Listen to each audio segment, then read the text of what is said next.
রওনা হলাম উত্তরের পথে, যাচ্ছি অফবিট কালিম্পং।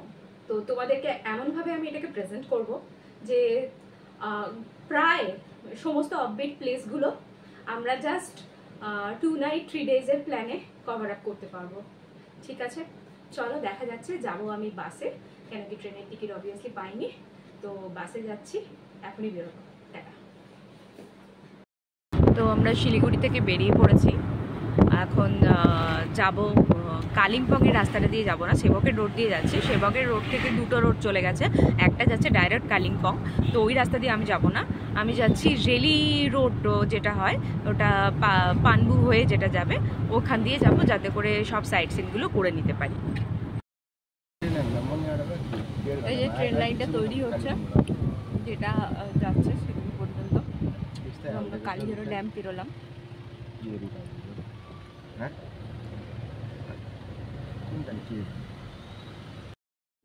পাহাড়কে মনে হয় পাহাড়ের মতন থাকতে দেওয়াই উচিত, এত কিছু তার উপর কনস্ট্রাকশন করলে আজ নয় কাল তার এফেক্ট তো হবেই, তারপর ধস নামবে, সব ভাঙবে, যাই হোক উন্নয়ন। তো এবার আমরা যাচ্ছি কালীঘোড়া ড্যামের রাস্তাটাতে। তো অ্যাকচুয়ালি আমরা এবারে বলা যাক ক্লিয়ারলি কীভাবে 2 নাইট 3 ডেজের প্ল্যানে আমরা প্রায় পুরো কালিম্পং অফবিট প্লেসগুলোকে একসাথে কভার আপ করতে পারবো। তো ফার্স্ট ডে যখন যাচ্ছি, তো কালিম্পং ডাইরেক্ট আমরা যাচ্ছি না, আমরা যাচ্ছি পানবু রাস্তা হয়ে। তো ওখানে না অনেকগুলো ভিউ পয়েন্ট পড়বে, পানবু ভিউ পয়েন্ট আছে। তো ফার্স্ট যাবো পানবু ভিউ পয়েন্টে, ওখান থেকে যাবো সামথার থেকে চারখোল আছে, চারখোল হয়ে ওখান থেকে আরও এগিয়ে গেলে রেলি রোডের যে রাস্তাটা রয়েছে, ওখান দিয়ে আরেকটু নিচের দিকে গেলে বিদ্যাং যাওয়া যাবে। ওখানে রেলিখোলা রিভারটাও রয়েছে, রেলি বাজার বলে ওই জায়গাটাকে। তো ওখানটা হয়ে তারপরে আমরা যাব রামধুরা পেটংয়ের রাস্তা দিয়ে, ওখানে পড়বে, রাস্তার মধ্যে পড়ছে আমাদের রামধুরা। আর একটু এগিয়ে গেলে ইচ্ছাগাঁও পড়ে। তো আমরা রামধুরাতে স্টে করব, তাই রামধুরা পর্যন্তই আমরা যাচ্ছি। সেকেন্ড ডে এটা একটা সেকেন্ড পার্টেই হবে। যাই হোক, সেকেন্ড ডে ঘোরার জন্য আমরা আশেপাশের জায়গাগুলো দেখব, তার সঙ্গে ডেলো, কালিম্পং, ডুকা ফলস, ডুকা ভ্যালি এগুলো অ্যাড করব। এদিকে রামধুরা থেকে আরও সামনের দিকে এগিয়ে গেলে জলসা বাংলো, মনসুং এগুলো পড়বে, ইচ্ছেগাঁও পড়বে। তো এইগুলো সব সেকেন্ড ডেতে কভার আপ করে থার্ড ডেতে লাভা ঋষভ হয়ে ওই গরু পাতানের রাস্তাটা দিয়ে ফেরত আসবো। সেখানে ওই রাস্তার মাঝখানে পাপড়খেতি, ছেল রিভার যেটা রয়েছে, ওই জায়গাটা পড়বে। তো সুতরাং অনেকটা জায়গায় আমরা এই 2 নাইট 3 ডেজের প্ল্যানের মধ্যে কভার আপ করে নিতে পারবো। তবে হ্যাঁ, একটা ব্যাপার, সোলো ট্রাভেল করতে গেলে একটু সমস্যা হবে, কেন কি এতগুলো জায়গা তো শেয়ার গাড়িতে কখনোই কভার করা সম্ভব না, সেহেতু আপনাকে একটা গাড়ি ভাড়া করতেই হবে। পুরো 3 দিনের প্যাকেজে গাড়ি ভাড়া করে নিতে পারেন। আমি করেছিলাম 3 দিনের প্যাকেজে, আমাকে 12,000 বলেছিল, তো যাই হোক দরদাম করে ওটা 11,000-এ এসেছিল। 3 দিন টোটাল আমাকে ঘুরিয়েছে, পুরো আমার ওটা 11,000-এ কমপ্লিট হয়ে গেছিল। আমরা আসলাম পানবু, তো চলে আসলাম পানবুতে। দেখা যাক এবার এই দিক থেকে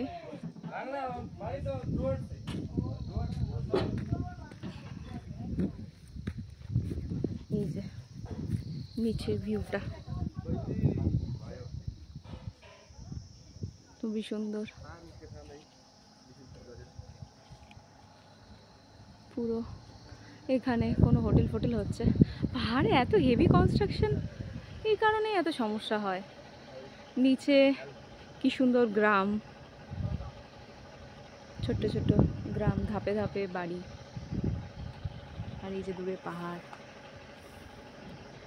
আর এখানে একটা রেস্টুরেন্ট আছে, তো এই রেস্টুরেন্টের উপর থেকে ভিউটা বোধহয় আরও সুন্দর আসবে, তাই এখন উপরেই যাব।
যাচ্ছি, সরি পানবু ছেড়ে যাচ্ছি চারখোলের দিকে। পানবুর আগে পর্যন্ত রাস্তাটা খুব বাজে, কিন্তু তারপর থেকে রাস্তাটা মোটামুটি ভালোই আছে, আপাতত তো এখনো ভালো দেখছি। এখন যাবো চারখোল। এটা হলো সামথার ভিলেজ। তো সামথার ক্রস করে যাব, তারপরে পড়বে চারখোল।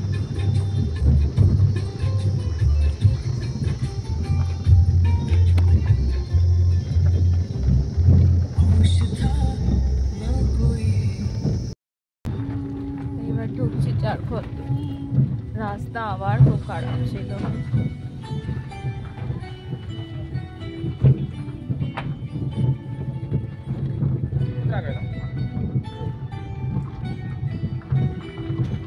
চারখোলের পরে আমরা এখন যাচ্ছি পাবংয়ের রাস্তায়।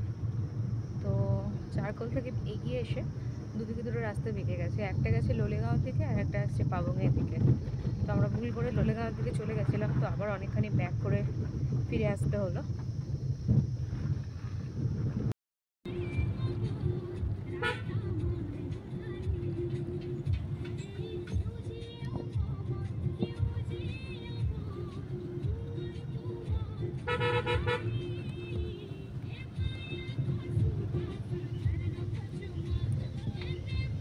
এখন পাবং ছেড়ে যাচ্ছি বিদ্যাঙ্গের দিকে। অনেকটাই নিচে নামতে হয় বিদ্যাং যাওয়ার জন্য, তো সেজন্য যাচ্ছি।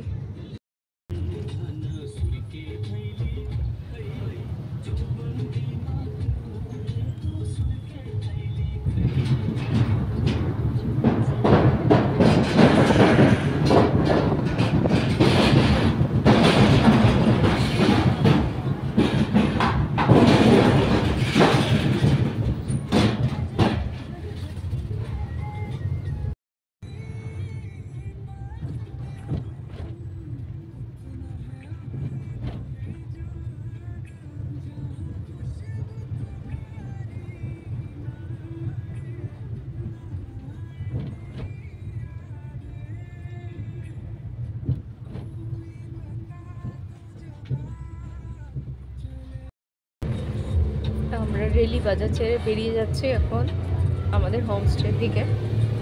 তো রেলি বাজারটা অনেকটা নিচে নামতে হয়েছিল, তো আবার উপরে উঠতে হচ্ছে। আরও 10 কিলোমিটার মতন গেলে তবে আমাদের হোমস্টে পড়বে। 4 কিলোমিটার, এখনো 4 কিলোমিটার রামপুরা।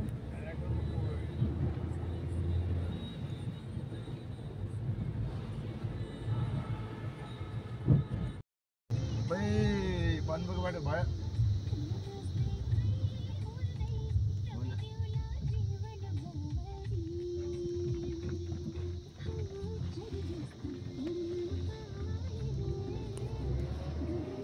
वो सब सिक्किम में।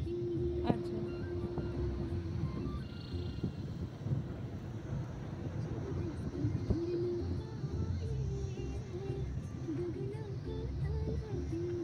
सिक्किम का कौन सा साइड है उधर?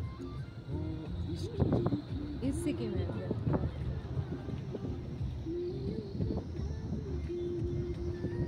वो स्टे ये साइड साउथ है। अच्छा,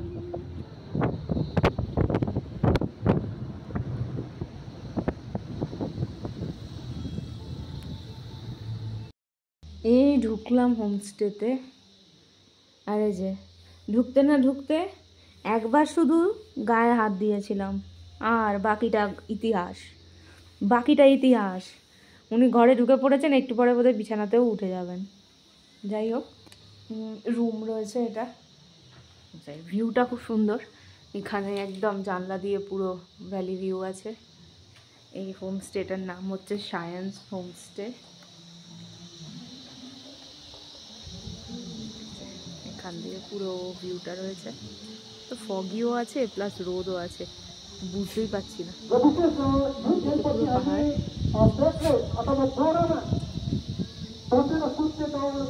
এখানে কোনো প্রোগ্রাম হচ্ছে, ওদের খেলাধুলো হচ্ছে, নিচে মাঠ আছে, মাঠে। এটা হচ্ছে হোমস্টেটার সামনেটা। এটা হচ্ছে হোমস্টেটার সামনেটা, মেন রোডের উপরেই। এটা একদম না রামধুরার এন্ড আর ইচ্ছেগাঁওয়ের স্টার্টিং। এই যে মাঠটা, মাঠের মধ্যে খেলা হচ্ছে। এটা বোধহয় এখানকার সবচেয়ে বড় মাঠ।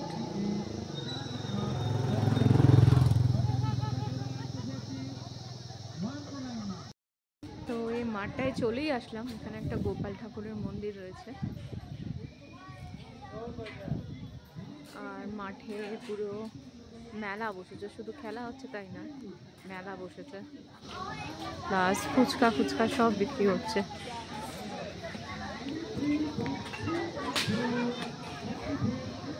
এখন সব দোকান বসেছে ছোট ছোট। আমি এখন রয়েছি সায়েন্স হোমস্টের ছাদের উপরে, সন্ধেবেলাটা এনজয় করছি। মেঘগুলো ধীরে ধীরে ধীরে ধীরে সরে যাচ্ছে। এখনো পুরোপুরি সানসেট হয়নি, হব হব করছে। একদম 360 ডিগ্রি ভিউ। উপর দিকে একটা রাস্তা উঠে গেছে, ওটা জানি না এক্স্যাক্টলি কোন জায়গায় গেছে। এটা বোধহয় চিলেরিগাঁও কি ইচ্ছাগাঁও কোথাও একটা গেছে। এখানে অনেক হোমস্টে আছে, পরপর পরপর প্রচুর প্রচুর হোমস্টে।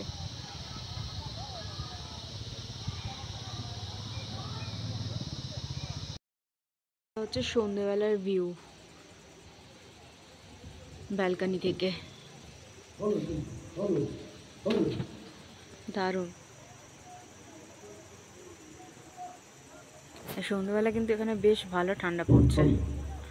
এখন একদম অক্টোবর মাসের এন্ড, বেশ ভালোই ঠান্ডা পড়ছে, দারুণ লাগছে।